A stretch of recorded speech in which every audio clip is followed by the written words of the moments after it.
Hello friends, this is Satwinder, registered and licensed immigration consultant from Sukhmani Immigration Services, Brampton, Canada. So very excited to bring this new video to you. This is my first video in the new year 2022. So first of all, wishing you all a very happy new year, and we pray to God that this year brings you a lot of health and prosperity. Today's video is a very special one. I am going to talk about a special program which just got reopened, and this program, let's talk about it. This program is called Caregiver Program 2022. This is just got open on 1st January 2022. Before I get into the details of this program, I request you all, please subscribe to the channel, please like the video, share with your friends and family, and here we go in the details about the video. So this video, we talk about the Caregiver program. Why is this Caregiver program so special? Because this program saves you precious money. Your important precious dollars are saved in this program. So how? Because you don't need LMI in this, and because you don't need LMI, your lots of money gets saved. So what is the detail about the program? But before going into that detail, I would like to point out something important. Time is essence. Time is a key factor in this. So the stopwatch, you can see it's clicking, right? Because the program started on 1st January 2022. So why is time important? Because there is a cap rate. There is a certain amount of applications which Canadian government is going to take. This is not me saying it. This is as per the website, the Canadian government website, the CICC website. You can see here there is a quota system. There is only 5,500 applications are allowed. There are two programs in this. So each program, home child care support program, 2,750 applications, home support worker program, 2,750 applications only. No more. Government is not going to accept any more applications. So once this quota is reached, the program is closed, irrespective what time it is. So if you really want to call your friends, loved ones or family members to Canada, this is the program, but you need to act now, right? So Caregiver program, what is this program? This program is gives you a work permit as well as an opportunity to become PR. This is a joint program to eventually migrate to Canada, and the program has two categories. I already mentioned to you: home child care provider program, which has a NOC code of 4411 and a tier code of 44100. So I will go in more details in my another video in what is NOC code and tier code. For now, I am just giving you the NOC code and tier code of this program, and the other program, which is home support worker program, has a NOC code of 4412 and tier code of 44101. So in this program, in the home child care provider program, you are supposed to take care of the children who are less than 18 years of age, and in home support worker program, you are going to take care of a person who is maybe disabled, old age, and who needs support. So when we talk about what skills you need in this as a caregiver program, so following skills are very handy in this program. Suppose you have done a first aid certification, a CPR certification, or you know how to cook meals, or you have fulfilled the duties in the past of housekeeping duties, or you manage the children. So these bathing children or elderly patients or disabled patient, feeding a child or a disabled person or old age person, these skills, if you have, are really handy in this program.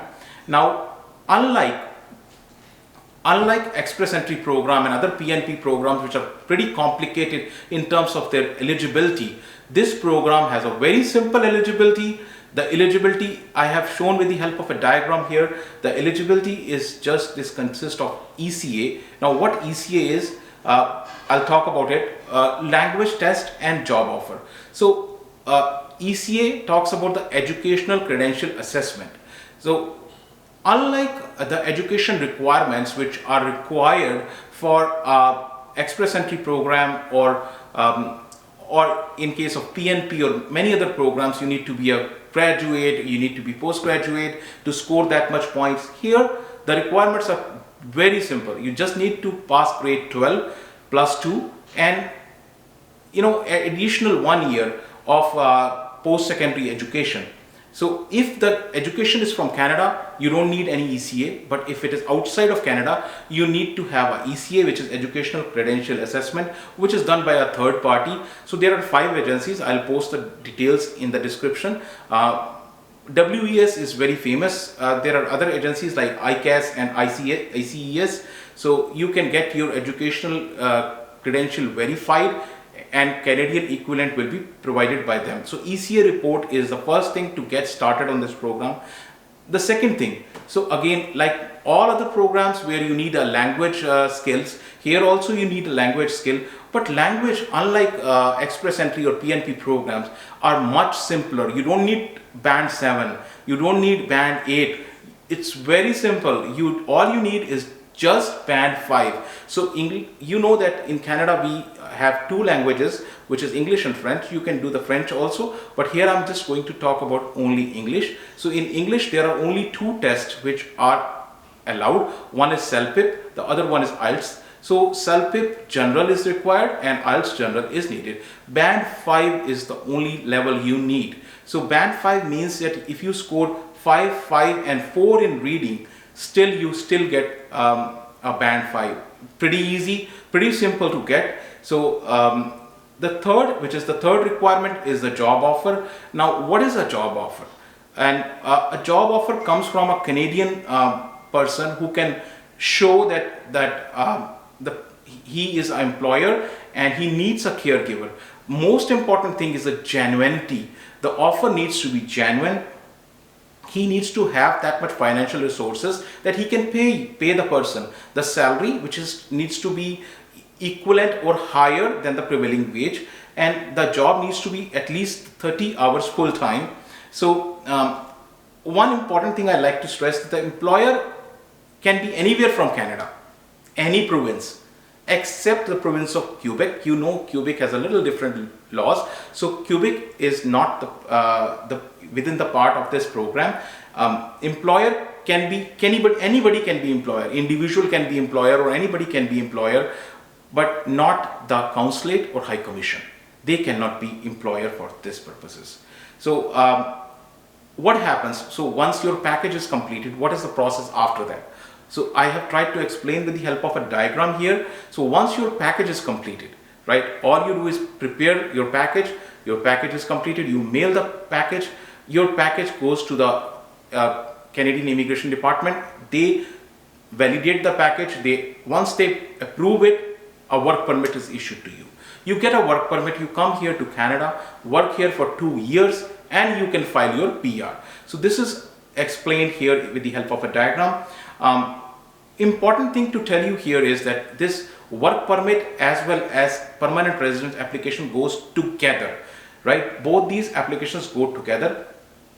So work permit, I like to put an important part here, that the work permit is open work permit, but it is occupation restricted. Now, what is the difference here? So open means, suppose you come here and you join an employer, but later on his needs change. Maybe the children grow up, maybe the disabled parents get better, and he doesn't need you. So your employment gets terminated. So you can move on to another employer. Your work permit is open. You don't need to stick with that employer. But what is occupation restricted? Occupation restricted means that you have to stick within that occupation. If you are a home support care worker, or if you are coming as a home child support worker, you can be on that category only. You can move on to another employer, but you have to be within that job only. So let's talk about 24 months, which is 2 years, is the time limit. You have to get the experience, and only then you can file for a PR.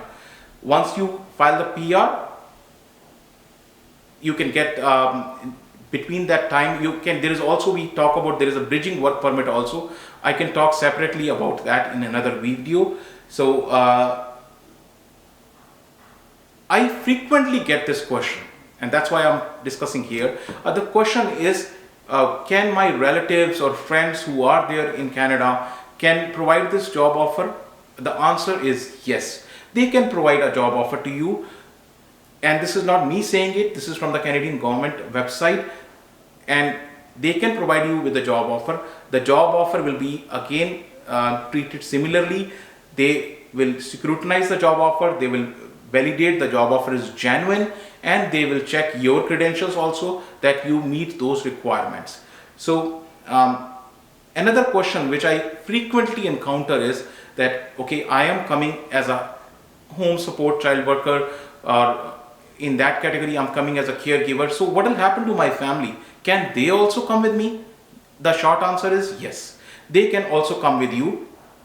And how they are going to come with you? So let me just show. So once they come to you, they can also be, they can come to along with you as if you have to put the work permit and study permit together with them. So along with your application, you have to put a work permit and study permit for them too, but they can also join with you here in Canada. So if you need further information and further details, you can anytime reach out to our office. Here is our office details.